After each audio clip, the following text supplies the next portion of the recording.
Quando nós comparamos o processo de criação de Deus na Bíblia, que é composto por 6 dias, e o período do desenvolvimento do universo, da formação do universo, que é composto por 6 eras descrito pela ciência, nós percebemos que entre a ciência e a Bíblia existem certas coincidências no processo da criação. Isto mostra para a gente que a Bíblia é uma revelação de Deus.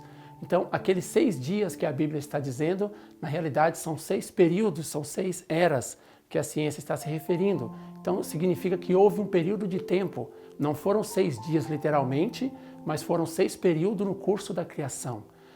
Em Gênesis 1:5 está escrito: "E foi a tarde, foi a manhã, o primeiro dia." Depois dessa nova manhã, certamente deveria começar o segundo dia, mas a Bíblia diz primeiro dia. Isso está indicando que houve o período da noite, e este é o período de crescimento que toda a criação precisa para poder aperfeiçoar. Então, todos os seres do universo precisam passar por um período de crescimento para chegar à sua perfeição. Esse período de crescimento ele é dividido em formação, crescimento e aperfeiçoamento. Então, para que toda a criação, para que a natureza, para que os animais cheguem até a perfeição, eles passam por esse período de crescimento, de formação, crescimento, aperfeiçoamento, de uma forma automática, através da força e autonomia do próprio princípio.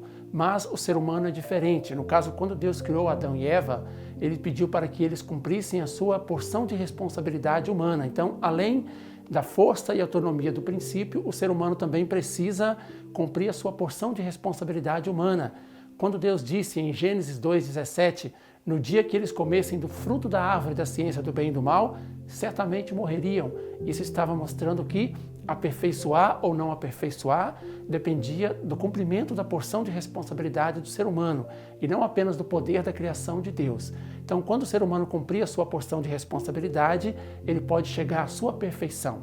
Deus deu uma responsabilidade para que o ser humano pudesse cumprir, que nem mesmo Deus poderia interferir.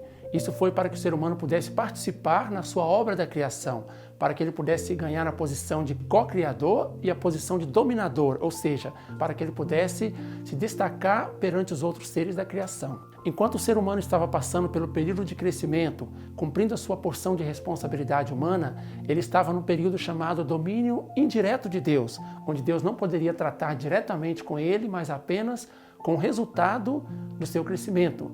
Depois que o ser humano chegasse à sua perfeição, cumprindo a sua responsabilidade humana, ou seja, realizasse a primeira bênção de Deus, ele entraria no estágio do domínio direto de Deus.